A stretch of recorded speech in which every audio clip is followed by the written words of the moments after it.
Kang Deddy dan Kang Hermawan untuk menyampaikan orasi politiknya, dan kita berikan tepuk tangan yang meriah untuk beliau.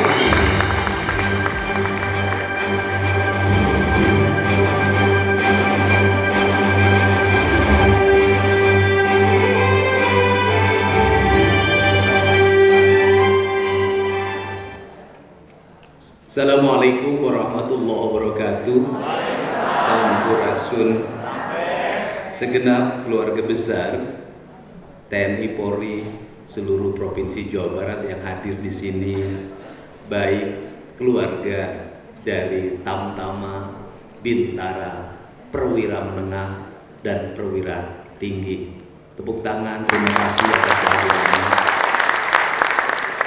Hari ini sangat bahagia karena bisa bertemu Kang Iswara Mangga, bertemu dengan keluarga besar TNI dan keluarga besar Polri, para purnawirawannya yang secara konstitusional diperbolehkan oleh undang-undang untuk memilih, dipilih, dan boleh juga menjadi tim sukses juru kampanye karena tidak ada larangan karena sudah purna tugas.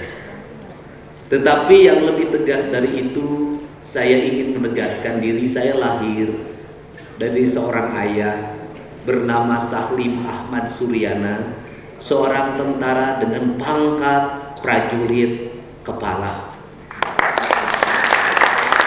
Palang tiga. Saya anak ke-9, bungsu.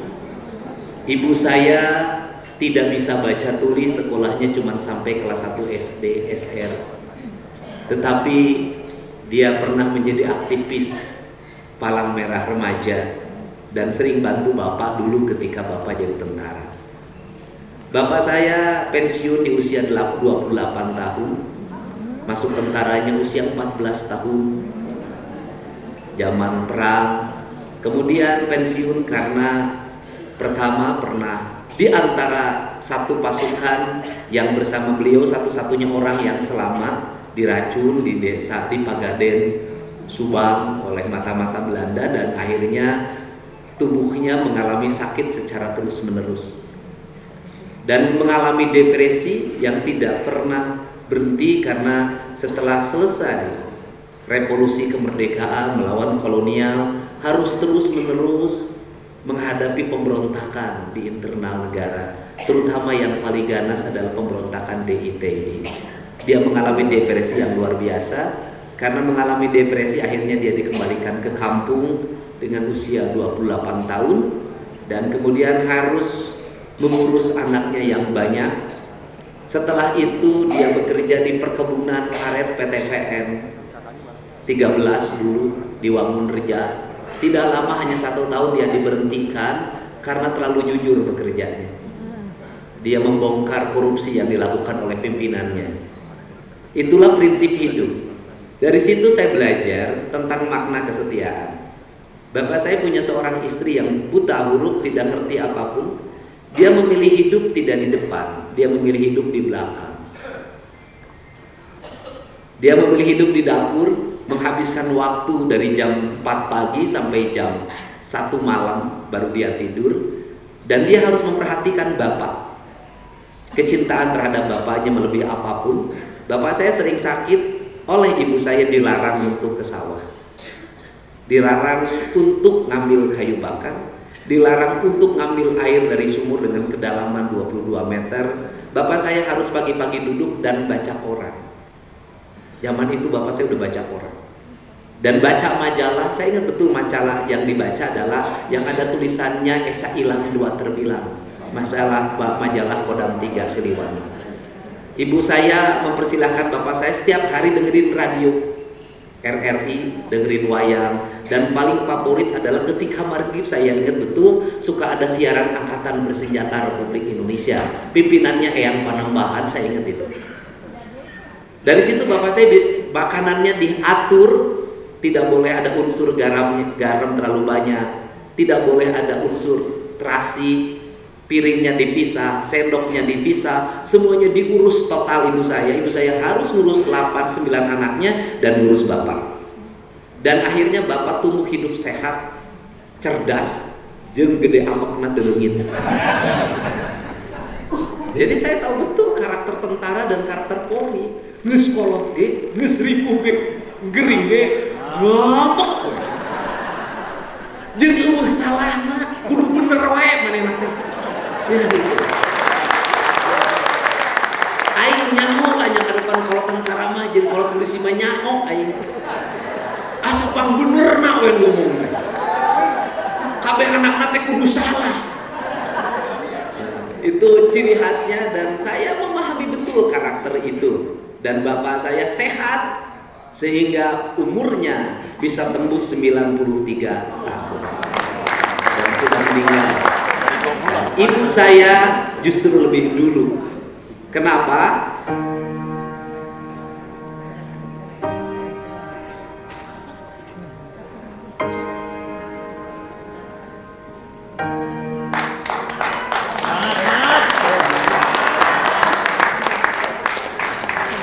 Karena beban hidup yang terlalu berat, kehilangan daya ingat. 5 tahun bersama saya.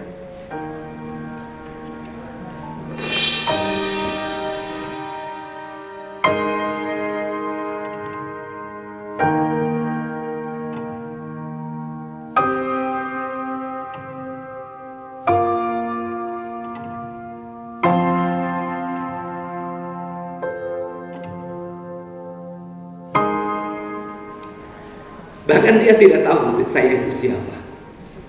Tetapi saya selalu memeluk dia dan berkata, ini Dedi. Dedi yang selalu damping mimpi.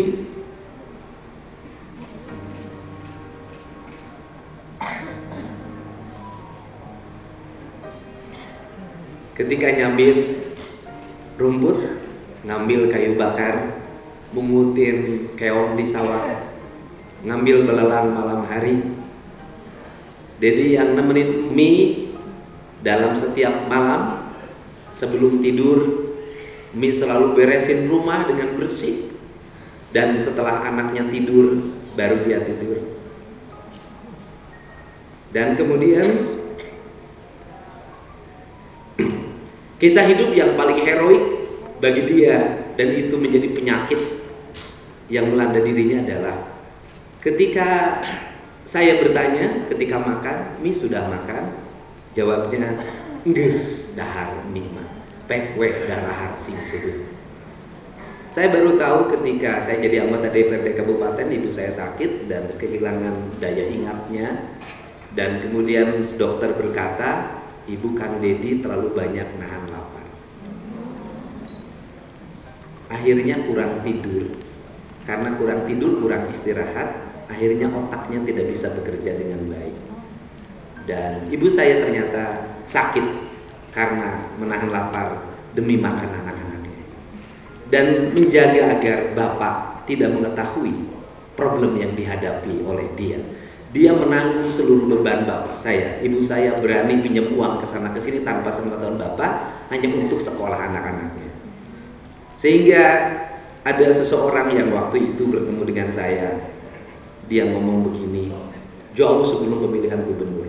Setahun yang lalu, orang ini ngomong sama saya, Kang Dedi nanti jadi gubernur.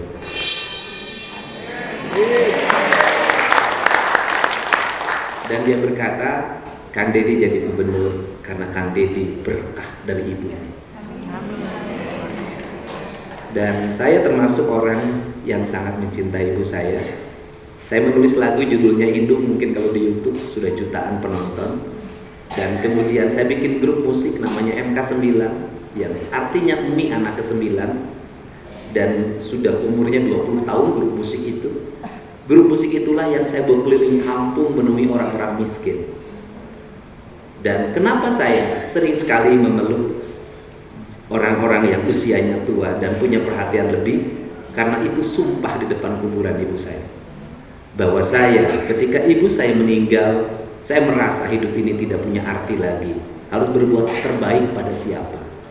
Dan akhirnya saya memutuskan bahwa saya akan senantiasa menyayangi orang-orang tua dimanapun dan akan membantu kesulitan mereka, karena itu adalah bagian dari pengabdian pada seorang ibu.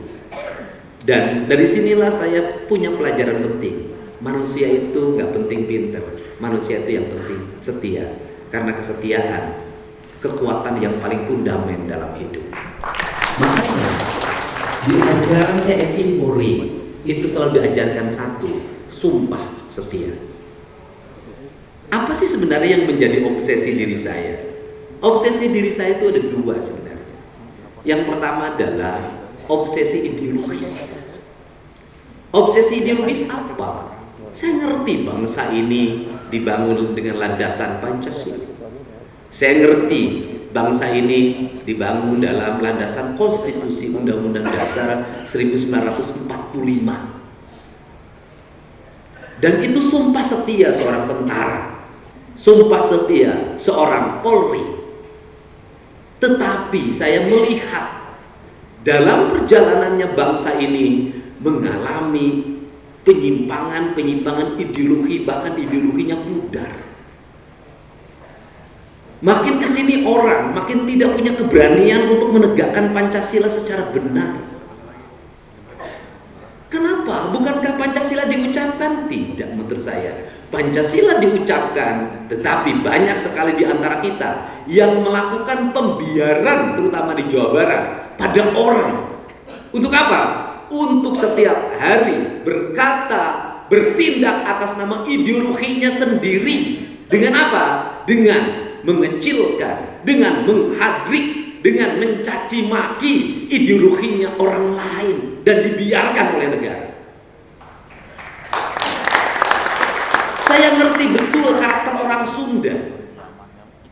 Orang Sunda itu lunang, ngilu kanu menang, lume ngilu kanu rame.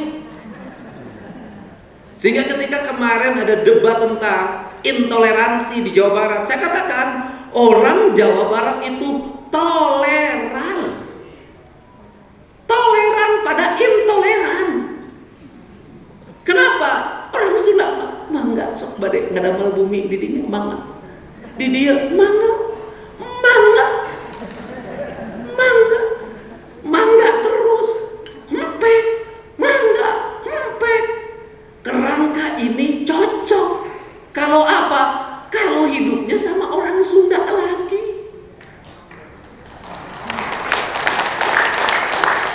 Mangga dipayun, ngahiji jeung urang Sunda deui. Caricing abe gunung Ahar. Di Suguhan, boleh jeung ngadahar urang Sunda mah can dititah. Cocok sia teh lamun jeung urang Sunda deui. Atau orang Sunda temenang agul ku payung butut. Urang Sunda mah temenang agul. Kudu cicing. Bapak, bade naik pangkat. Bapak, bade gaduh jabatan. Engal. Aduh, urang Sunda. Nya lamun pamimpinna siga Pak Prabowo ngarti. Karena Pak Prabowo itu semakin tidak minta, semakin diberi yang terbaik. Itu ciri khas Pak Prabowo. Tapi lamun pamimpin anu sejen, anu bisa dikeleket, anu bisa dising-singnan, anu bisa dibere duit moal kabagean di romo.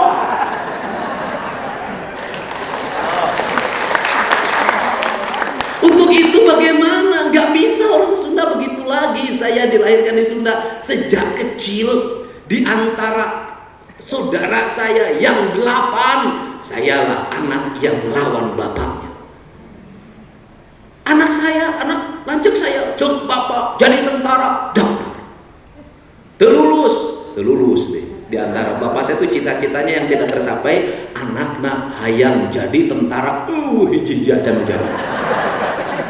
Ada yang paling gede sudah jadi tentara, bandel keluar. Tidak, saya ini Pak daftar Pak jadi tentara. Pertama tahun 90 Pak Dwi lebih bagus nasibnya dibanding saya. Saya daftar akademi militer. Henteu lulus, berat badanna teu cukup, aing baleutik. Anak bungsu atuh susuna ge bagian nu pewot aing. Tinggi 164, berat badan 47 kg. Saking pengennya jadi tentara karena saya dulu waktu kecil, waktu SD, favoritnya Jenderal TNI M. Yusuf. Hebat. Ini tentara favorit. Gaya Pak Yusuf mah aing geuman tentara teh. Nah, favorit saya kalau nulis di buku diari SD, itu SD kalau tulis cita-cita Deddy Mulyadi, Menhan Kampangab. Cita-cita naon aing? Menteri Pertahanan Panglima ABRI, aing berat 47 kilo. Saya sampai Irdam 47 balik. Itu untuk mencapai 47 berjuang saya Bu. Ngadahar kumaha we kudu ngadahar cau. Ngadahar gedang sampai agar nafsu makan tinggi minum pel Harsen. Kalau karwi we kieu. Aduh teu lulus jadi tentara teh aing. Daftar deui cenah teh pokokna kudu jadi daftar secabah turun aing sana. Daftar lagi lulus deui akhir berat badan cuma naik 49. Jadi Pak daftar di entong atuh jang daftar prajurit mah berujang pangkat pangluhurna babinsa. Ya sudahlah, saya ikut sama kakak saya aja kuliah di Purwakarta. Saya kuliah membiayai sendiri tanpa pengetahuan orang tua. Saya jualan bala-bala, jualan gorengan. Malamnya kuliah. Pulang kuliah menuju rumah jalan kaki 5 km agar menemani salah seorang pegawai pengadilan agama. Saya itu nemenin dia jalan kaki pulang cuma 1 karena saya suka diajakin makan nasi goreng jam 8 malam gratis. Nah udahlah, kalau hidup sengsara, cerita sengsara saya terlalu panjang. Nah itu tidak lulus. Ya, saya baru sadar sekarang. Allah teh bener mun aing jadi cecabah.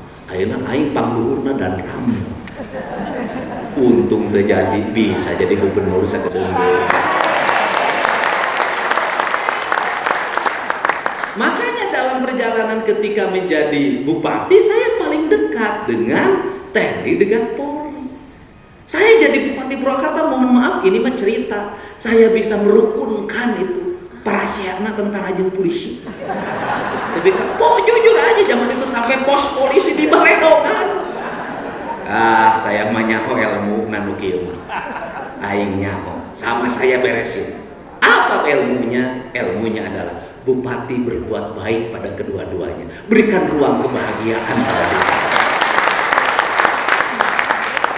Saya itu bangun Mes Armet itu, jalannya saya bangun, kemudian rumahnya saya bangunin. Pak Armet terlibat dalam pembangunan jalan, jembatan, irigasi, lapang semua sampai patung itu Arjuna ke manah Pasopatina ganti goreng ceng nu alus.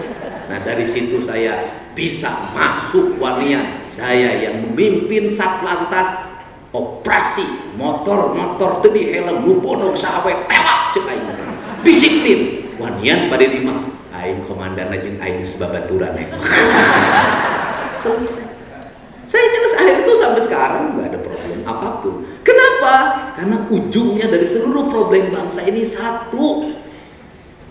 Beda pendapat mah di mana-mana. Yang suka bikin ribut mah beda pendapatan. Nah, ini pengalaman. Karena pengalaman itulah yang membawa saya hari ini pedih perihnya hidup saya ngalami. Nah, apa sih ingin dikembalikan? Saya ingin kembalikan kembali, nggak boleh lagi di Jawa Barat nanti ada orang di depan publik bukan kewenangannya caci maki orang, menghukumi orang, menghujat orang seenak perutnya, seolah-olah tidak ada aparat di sini. Saya nggak mau. Kenapa? Yang datang ke Jawa Barat harus menyesuaikan dengan budaya Jawa Barat. Siapapun yang datang ke sini, Anda boleh tinggal di sini bersama kami. Tapi jangan coba-coba Anda ingin merebut kehormatan dan wibawa kami. Kenapa? Ini yang harus dikembalikan nih marwah, Pak. Karena ancaman terbesar bagi bangsa Indonesia ke depan adalah penyimpangan ideologi yang akan merusak dan menghancurkan bangsa. Tidak disadari. Nah, ini ideologi harus mulai, kita harus kembali pada ideologi Pancasila. Pada ideologi Pancasila, orang tidak boleh menghukumi orang kalau tidak ada dasar hukumnya. Gak Nggak boleh lagi orang, mana kafir, nggak bisa. Anda nggak punya dasar hukumnya. Mana musyrik, nggak bisa. Anda nggak punya dasar hukumnya. Anda nggak boleh bangun ini, nggak ada dasar hukumnya. Untuk itu ke depan aparat harus bertindak tegas pada siapapun. Setiap orang berbuat tanpa dasar hukum. Kenapa? Nanti akan diikuti. Nah, kalau dibiarkan, makin lama makin besar, minkinnya gedean. Suatu saat negara akan kehilangan wibawa. Kenapa? Pemimpinnya kalah pengaruh oleh mereka. Di modalan ku pamarentah, di bajuan ku pamarentah, nyerang ka pamarentah, dan dieureunkeun mah bantuan eueuhan, iro eueuhan. Emang aing teu nyaho aing kabeh. Di mana atuh usahana, di mana? Nah, ini harus kenapa? Karena korban yang paling dekat adalah Jawa Barat. Yang paling dekat Jawa Barat. Akibat naon? Akibat rakyatna. Nah kemudian kunaon kalau kemudian terjadi keributan orang Sunda naon? Hapunten abi tong kaca cadak. Tong cacadak. Orang Jawa Barat. Saya termasuk orang yang konsisten selama hampir 20 tahun keliling kemana-mana terus menemui warga. Kemudian saya kebetulan Allah mentakdirkan saya membawa media sosial setelah berhenti jadi bupati karena kosong waktu. Terus saya jelasin pada orang, saya melawan arus. Kenapa? Media sosial hari ini mengarah pada publik, pada framing pikiran ideologi yang itu berbahaya kalau dibiarkan. Kemudian saya ingin melawannya dengan apa? Dengan tidak ngomong ideologi. Ngomongnya apa? Berbuat baik pada sesama yang tidak boleh berhenti. Titah Pancasila berbuat baik, titah Allah pada kita juga berbuat baik. Sudah berbuat baik. Kenapa? Orang Indonesia lagi krisis figur. Kalau menemukan figur yang berbuat baik, kadeuleu kareungeun jeung karasa nuturkeun rakyat. Dan akhirnya saya masuk pada sebuah fase di mana apa? Di mana namanya elektoral terbangun dengan kesadaran, bukan dengan paksa. Saya kalau mau jujur, nyalon gubernur ini tak satu lembar pun kau saya buat. Kenapa? Karena bagi saya membagikan satu membuat keirian bagi yang lain. Kenapa? Karena publiknya sudah punya kesadaran, punya keinginan, ingin dipimpin oleh pemimpin yang menjadi harapannya. Di mana-mana terjadi gerakan orang keliling ke manapun, panggung sudah ada, sound system sudah siap. Selalu ada orang yang mengatakan, kenapa di Bapak dukung saya? Bapak bukan politisi, Bapak bukan pengusaha. Kang Dedi kuring teh hayang hiji waktu urang Sunda dipimpin ku jalma nu ngarti kana kasundaan. Kunaon? Urang teh seueuh siwi-siwi langit siliwangi sekeserer pajajaran pirahu atuh kuduna tamu di lembur sorangan. Ini kesadaran ideologi kesundaan. Tetapi apakah saya orang Sunda yang baturna orang Sunda unggul? Tidak. Pendukung utama saya itu kebanyakan Batak. Dari mana Batak mulai? Tuh kasus Pina di Cirebon. Kunaon kasus Pina di Cirebon? Urang Sunda eueuh nu wanieun. Nu wani-wani ka hareup saha? Batak. Horas. Urang Batak. Kenapa orang Batak itu kawani eleh ku Batak? Batak ngomong tarik, tapi saya punya pengalaman dengan orang Batak. Saya ketemu orang Batak punya warung di Daura. Begitu ketemu saya, apa Pak Dedi? Wah, segalak-galak ting ceng teh. Terus aing nyamuk sih, walaupun kamu suaranya keras. Iya, saya orang Batak. Orang Batak eleh orang Sunda. Kata siapa saya kalau orang Sunda? Pemajikan mana sah ngaranna Titin. Eta mah ditakdirkan ke Gusti Allah, pamajikan anak keluar di dapur, bang, kadia bang, 8 ta mobil, langsung nyambarkan bareng di dalam ceng aing eles yang kurang Sunda. Nah, ini konstruksi. Nah, kenapa berangkat dari kasus Pina saya jelasin? Kenapa saya harus ngomongin kasus Pina? Kenapa? Karena tugas saya satu, tidak mau membiarkan orang melakukan tindakan sewenang-wenang. Kasihan ini orang kecil. Kenapa kasihan orang kecil? Penjaranya seumur hidup. Kalau saya tidak bantu dia, saya dosa menjadi tokoh Jawa Barat membiarkan orang di penjara seumur hidup tanpa salah. Dan pimpinan harus mengetahui bahwa ada anak buahnya yang berbuat salah. Dan itu panggilan jiwa saya. Saya pertaruhkan kredibilitas hidup saya pertaruhkan masa depan politik saya pertaruhkan karir anggota DPR saya pada waktu itu. Kenapa? Panggilan jiwa. Topati jiwa raga kadeten kehormatan diri aing embung aya rakyat Jawa Barat, aya rakyat Indonesia di penjara seumur hidup, tetua, tedosa, teuil, teu walahir, teu salah. Dan itu saya dengan keyakinan itu. Saya bangun malam, ya Allah besok saya kasih petunjuk apa. Allah, saya itu orang yang tidak punya catatan, tidak pernah punya buku, tidak punya perencanaan, tidak pakai konsultan, tidak pakai apapun. Saya selalu ketemu ini, terus saja. Akhirnya bertemulah ini karena kecelakaan murni. Akhirnya sampailah ke EMA. Itu mah udah urusan EMA, bukan urusan saya. Tapi sebagai warga saya sudah mengantarkan mereka pada tuntutan keadilan yang sebenarnya. Ini tugas. Kenapa kasus Pina tidak seperti kasus Joshua? Kenapa? Karena kurang Sunda. Coba lamun Pina eta kasus aya di Medan, caritana beda. Sunda mah kitu, bagus. Nah, ini penting. Nah, kalau seperti itu, setelah itu apa yang dikembalikan oleh Kang Deddy? Mengembalikan sistem. Sistem apa? Saya khawatir terhadap masa depan orang Jawa Barat, terhadap anak-anak muda Jawa Barat. Apa kekhawatiran saya? Hari ini orang tua kalah oleh anaknya.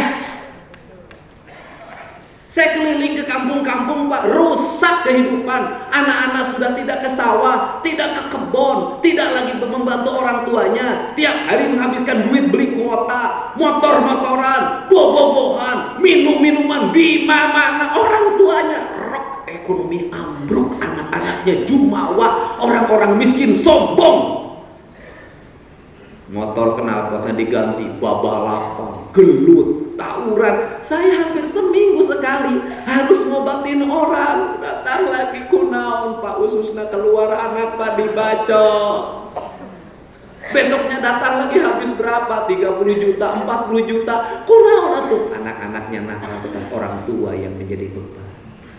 Saya ketika jadi bupati pernah menutup sekolah SMK karena tawuran terus-terusan. Kenapa saya tutup? Kamu sekolah tidak bisa mendidik anak-anaknya. Buat apa ada sekolah kalau melahirkan orang-orang preman? Sikap. Walaupun menang di PTUN mereka, tapi bagi saya itu sikap pemimpin. Saya tidak ada soal, saya tidak populer, tidak ada soal saya dibenci orang. Kenapa? Saya mengalami, saya marah sama bapak saya dulu disuruh ngaji, saya marah sama bapak saya, ditampar kalau saya melawan pada guru. Tapi di balik kemarahan itu saya bersyukur terhadap tindakan bapak saya pada diri saya. Ini hari ini terjadi terbalik Pak. Anak-anak kelas menengah baik-baik, sekolahnya baik-baik, pesantrennya baik-baik, sikapnya baik-baik, hidupnya sederhana. Anak kelas menengah, anak si Iroh nuliputin. Anak mah icu nah. Gimana atuh dak saya kemarin kedatangan ibu nini rek naon nini pangmelikeun imah nini hayang 400 juta boro-boro 400 juta aing pilgub nini pilgub. Kunaon nini eta budak nabrak batur. Dituntut terus naon deui? Geus udah jualan da, tinggal imah hungkul. Sudah begitu Pak parah. Setelah itu mereka terlibat apa? Bang emok Pak, bang keliling. Mereka tiap hari apa? Main slot Pak. Generasi lemah fisiknya, mereka nggak bisa jalan lagi. Dulu kita jalan kaki 10 km ke kebun, ke sawah, ngambil kayu bakar, manjat pohon. Saya jam 6 pagi sudah di atas pohon kelapa. Kita kokoh kaki kita. Hari ini kaki mereka lemah. Ke warung naik motor, ke sana naik motor, ke sini naik motor. Lemah. Dan sebentar lagi kita akan menjadi bangsa yang terjajah kalau kita tidak segera dirubah. Kenapa terjajah? Sawahnya hilang, kebunnya hilang, harapan hidupnya hilang, dahar hayang heuna, pakai hayang alus, usaha embun. Mohon maaf, mungkin rekrutmen tentara dan Polri hari ini salah satu problem adalah itu. Dulu dikasih loncat, mereka tidak terkilir. Hari ini mau bilang jalan loncat, mereka kakinya terkilir karena kakinya nggak biasa lagi jalan. Ini problem kita. Anak perempuannya sombong sombong. Dulu kita diajarin, anak kakak saya yang satu nyuci, yang satu nyetrika, yang satu nyangu, yang satu sasapu, yang satu nyair. Sekarang anak perempuannya HP, skincare. Skincare-nya mohon maaf, skincare-nya ada yang skincare sesuai dengan standar, ada skincare bahan impor dari luar negeri masuk ke kita tanpa BP POM, langsung dijual tak kudu daragam teh, dibeli ya di skincarean barang mimiti alus kadua katilu menyon. Da skincare no, ini mohon maaf. Lahir generasi lemah, anak perempuan nyetrika teu bisa, nyamu teu bisa, nutu teu bisa. Ya kalau punya suaminya anak jenderal, lah itu pas salakina ripuh di wae.